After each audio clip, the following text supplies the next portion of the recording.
عمارت کیا شکوہ خسروی بھی ہو تو کیا حاصل، نہ زور حیدری تجھ میں نہ استغناء سلمانی، نہ ڈھونڈ اس چیز کو تہذیب حاضر کی تجلی میں کہ پایا میں نے استغنا میں معراج مسلمانی۔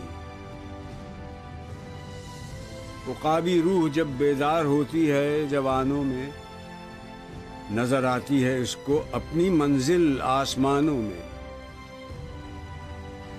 نہ ہو نومید نومیدی زوال علم و عرفاں ہے، امید مرد مومن ہے خدا کے رازدانوں میں۔ السلام علیکم، پروگرام خبر اور تجزیہ میں خوش آمدید۔ میں ثنا کیوان۔ 9 نومبر اقبال کا دن، وہ دانائے راز، حکیم الامت، شاعر مشرق، عالم مغرب، ڈاکٹر علامہ محمد اقبال۔ آپ کی ہمہ جہت شخصیت کے بارے میں بات کرنا سورج کو چراغ دکھانے کے مترادف ہے، کیونکہ بہت ہی کم لوگ ایسے ہیں جو مغرب سے نائٹ کا اعزاز حاصل کرتے ہیں اور مشرق میں علامہ کہلانے کے قابل ہوتے ہیں۔ اپنے بارے میں آپ خود فرماتے ہیں، ایک ولولہ تازہ دیا میں نے دلوں کو، لاہور سے تا خاک بخارا سمرقند۔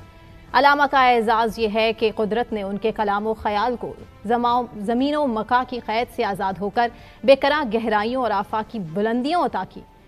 مرد کلندر کی نگاہ نے مستقبل کو دیکھا اور اسے اپنے کلام میں سمو دیا۔ ان کا بیان آنے والے زمانوں کا اخبار بن چکا۔ قیام پاکستان کی خوشخبری ہو، چین کا عروج ہو، یا پھر افغانستان کو ایشیا کا قلب قرار دینا، یا ایران کو جنیوا کی حیثیت کے حوالے سے بیان کرنا، اپنے اندر حیرتوں کا سمندر لیے ہے۔ اقبال نے اپنی شاعری میں شاہین کا استعارہ بارہا استعمال کیا، جس سے اندازہ ہوتا ہے کہ یہ پرندہ ان کے لیے خاص اہمیت کا حامل ہے۔ وہ اپنی ملت کے جوانوں کو شاہین کی طرح جھپٹنے، پلٹنے اور پلٹ کر جھپٹنے والی خوبیوں سے متصف دیکھنا چاہتے تھے۔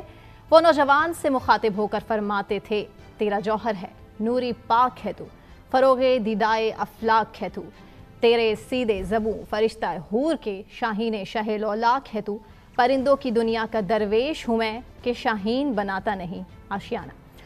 پروگرام میں میرے ساتھ مزمل سوروردی صاحب۔ مزمل صاحب بہت شکریہ۔ مزمل صاحب، اقبال ڈے ہے، آپ کو علامہ محمد اقبال کے کون سے ایسے شعر ہیں جو بہت پسند؟ دیکھیں، اگر دیکھا جائے تو علامہ اقبال کی شاعری آج بھی حسب حال ہے۔ بے شک یہ شاعری آبسلیٹ نہیں ہوئی، یہ شاعری ایسا نہیں کہا جا سکتا ماضی کی شاعری ہے، یہ حال کی شاعری ہے۔ مثلا ویسے تو میں سمجھتا ہوں اقبال کی شاعری کی جو معراج ہے نا، وہ شکوہ اور جواب شکوہ ہے۔ اگر آپ پڑھ لینا شکوہ اور جواب شکوہ تو آپ کو اقبال کی سمجھ آ جائے۔ لیکن میں آپ کو ایک شعر شکوے کا اور ایک جواب شکوے کا بتاؤں گا جو آج کے مطابق ہے، کیونکہ ہماری نوجوان نسل بہت آج کل گلے کرتی ہے، شکوے کرتی ہے، اور اس کا خیال ہے کہ اس کے ساتھ بہت زیادتی ہے اور پہلی نسل نے کچھ کیا نہیں ہے، ساری تباہی کر دی ہے، یا وہ ڈیلیوری نہیں ہو سکی، اور ہماری نوجوان نسل کے گلے شکوے اپنی جگہ۔ تو وہ شکوہ میں وہ کہتے ہیں، تیرے کعبے کو جبینوں سے سجایا ہم نے، لوہے انسان کو غلامی سے چھڑایا ہم نے۔ یہ شکوے میں وہ کہتے ہیں کہ ہم نے دیکھو کیا کیا مارکے کیے ہیں اور یہ کیا ہے پہلی نسل نے۔ تو اس کا جواب اقبال نے دیا کہ تھے تو وہ آبا تمہارے ہی، مگر تم کیا ہو، ہاتھ پر ہاتھ درے منتظر فردا ہو۔ مطلب یہ آج کی نوجوان نسل کے لیے کہ وہ فٹ بیٹھتا ہے کہ تھے تو وہ آبا تمہارے ہی مگر تم کیا ہو، ہاتھ پر ہاتھ درے منتظر۔ تو نوجوان نسل کے لیے بھی اقبال نے بہت کہا ہے، اور میں سمجھتا ہوں کہ ہماری جو نوجوان نسل ہے وہ اقبال کی شاعری سے دور ہوتی جا رہی ہے۔ اور پہلے لوگوں کو بہت اشعار یاد ہوتے تھے اقبال کے، اب ذرا وہ انہیں راک یاد ہوتا ہے، نہ ہونے کے برابر ریپ یاد ہوتا ہے، آپ سمجھے نا، وہ بدل گیا ہے۔ لیکن بہرحال اقبال کا چونکہ آج دن ہے اور اقبال کو شاعر مشرق ہیں، پاکستان کا خواب دیکھا، ہمارے قومی شاعر ہیں، ہمیں انہیں خراج تحسین پیش کرنا چاہیے اور یاد رکھنا چاہیے۔ بے شک۔ مزمل صاحب، اب سب سے تکلیف دہ واقعہ، سب سے تکلیف دہ سانحہ کوئٹہ خودکش دھماکہ، اور ایک خودکش بمبار نے نہ صرف 25 افراد کی جان لے لی بلکہ 56 افراد زخمی بھی بتائے جا رہے ہیں۔ انتہائی افسوس کے ساتھ دل دہلا دینے واقعہ بلوچستان دہشت گردی کی کل ہی اپنے پروگرام میں ہم نے بات کی، اور آج مناظر یقین کریں دیکھے نہیں جا رہے۔ دیکھیں پہلی بات تو یہ ہے کہ کالعدم تنظیم BLA نے اس کی ذمہ داری قبول کی. ہاں جی. اور اس میں یہ بھی ٹھیک ہے کہ اس میں قانون نافذ کرنے والے اور عسکری اداروں کو نشانہ بنایا گیا, اس کے جوانوں کو نشانہ بنایا گیا, اور وہ اپنی جعفر ایکسپریس سے اپنے ٹریول کر رہے تھے, وہ گھر جا رہے تھے, جہاں پر ریلوے اسٹیشن پہ ان کو نشانہ بنایا گیا, اور ان میں سے زیادہ لوگ جو شہید ہوئے ہیں وہ عسکری اداروں سے ہیں. اور لیکن اب ہم بلوچستان کی آج بات کریں تو بلوچستان میں اگر میں 1 ستمبر سے شروع کروں, جی زیادہ نہیں 70 دن کی بات کروں, تو 70 دن میں دہشت گردی کے 83 واقعات ہوئے. روزانہ کے 1 سے زیادہ واقعے کی تفصیل جو ہے وہ ہمارے پاس موجود ہے, اور ایک تسلسل ہم دیکھ رہے ہیں دہشت گردی کا. پولیس کو نشانہ, سیکیورٹی اداروں کو نشانہ, فوج کو نشانہ, نیم فوجی دستوں کو نشانہ, ان کو بالخصوص جو یہ کالعدم تنظیمیں ہیں اور بلوچ عسکری تنظیمیں ہیں وہ نشانہ بنا رہی ہیں, پنجابیوں کو, اور ایک جنگ کی کسی کیفیت ہے. مثلا میں اگر بتاؤں کہ 1 ستمبر کو کوئٹہ کے علاقے چمن پھاٹک میں سیکیورٹی چوکی پر دستی بم حملے میں 2 راہگیر زخمی, اور یہ بھی سیکیورٹی چوکی پر انہوں نے حملہ کیا. 3 ستمبر کو ایک پولیس کے سب انسپیکٹر کو گولی مار دی گئی, ٹھیک ہے نا, جب وہ ڈیوٹی پہ تھا. 6 ستمبر کو 2 بھائیوں کو ضلع کلات کے علاقے میں نامعلوم حملہ آوروں نے قتل کر دیا. 7 ستمبر کو بلوچستان لبریشن فرنٹ کے کارندوں نے ضلع بارکھان کے علاقے ماڑی وال میں ایک موبائل فون کے ٹاور کو آگ لگا کر تباہ کر دیا تاکہ کنیکٹیوٹی ختم ہو سکے اور اس علاقے میں کنیکٹیوٹی نہ رہے. 8 ستمبر کو بلوچستان کے علاقے ضلع پنجگور کے چتکاران بازار میں گشت پر نامعلوم حملوں کی فائرنگ سے ایک پولیس انسپیکٹر شکیل شہید ہو گیا. 9 ستمبر کو آرمی کے قافلے کو ریموٹ کنٹرول دیسی ساختہ بم سے جو ہے وہ نشانہ بنایا گیا, جس کے نتیجے میں 2 فوجی جو ہیں وہ شہید ہوئے. تو ایک تسلسل ہے واقعات کا جس میں نشانہ بنایا جا رہا ہے. 10 ستمبر کو نوشکی شہر میں نوشکی ڈگری کالج کے قریب نامعلوم حملوں کی فائرنگ سے JUI کے مقامی رہنما ظہور احمد بادینی کو گولی مار کر ہلاک کر دیا گیا, اور ان کا سیکیورٹی گارڈ بھی زخمی ہوا.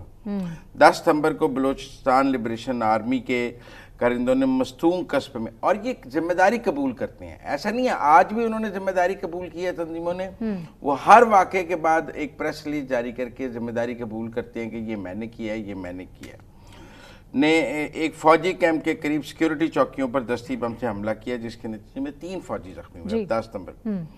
10 ستمبر کو مستونگ کے علاقے میں BLA کے کارندوں نے آرمی کے ایک کیمپ پر حملہ کیا, جس کے نتیجے میں 1 فوجی اور شہید اور 4 زخمی ہوئے. 11 ستمبر کو کچھ کے شہر تربت کے قریب بینک کے قریب دھماکے میں 5 افراد جو ہیں زخمی ہوئے, بینک کو نشانہ بنایا انہوں نے. 11 ستمبر کو کوئٹہ میں خروٹ آباد پولیس اسٹیشن کے قریب ایک مظاہرہ ہو رہا تھا, اس کے دوران دستی بم حملے کی زد میں جب پولیس جو ہے وہ توہین مذہب کے کسی ملزم کو حوالے کرنے کی بات تھی, وہاں پہ حملہ کر دیا گیا. تو مختلف وہ جگہیں دیکھتے ہیں جہاں پر وہ اٹیک کرتے ہیں, میں یہ کہنے کے ٹارگٹ ہوتا ہے ان کا, ٹھیک ہے نا. 12 ستمبر کو تھانہ کینٹ میں ایک پولیس اہلکار کے حوالے کو گولی ماری گئی ہے. 12 ستمبر کو BLF نے فرنٹیئر کور کے ایک سپاہی کو ہلاک کیا ہے, اور اس کو شہید کیا گیا, اور اس کو شہید کرنے کے لیے سنائپر کو استعمال کیا گیا. 13 ستمبر کو تربت روڈ پر کھجور مارٹ کے قریب دیسی ساختہ بم کے دھماکے میں ایک شہری شہید ہوا. مطلب کہیں دیسی ساختہ بم یوز کر رہے ہیں, کہیں نیم فوجی دستوں کو, کہیں ڈائریکٹ فوج کو, ہر جگہ وہ کسی نہ کسی طرح روزانہ ایک نہ ایک ایکٹیویٹی ضرور دہشت گردی کی بلوچستان میں ہو رہی ہے. ہمیں یہ دیکھنا پڑے گا. مطلب 13 ستمبر کو ایک کلات کے علاقے تخت کے قریب سیکیورٹی فورسز کے 8 اہلکار اپنی گاڑی میں جا رہے تھے, تو اس پر دیسی ساختہ بم سے حملہ کیا, جس میں وہ زخمی ہو گئے. خیر اسی طرح 13 ستمبر کو تخت کے علاقے میں BLA نے دیسی ساختہ ایک فوجی ٹرک کو نشانہ بنایا. فوجی ٹرک جا رہا تھا, اس پر دیسی ساختہ بم سے جو ہے وہ حملہ کیا گیا. 4 اہلکار اس میں شہید ہوئے اور 10 زخمی ہو گئے. 14 ستمبر کو مستونگ کے علاقے میں لیویس پر حملہ ہم نے دیکھا, اور 5 افراد شہید اور 3 زخمی ہوئے. 14 ستمبر کو BLF کی جانب سے آوران قصبے کے مرکزی بازار میں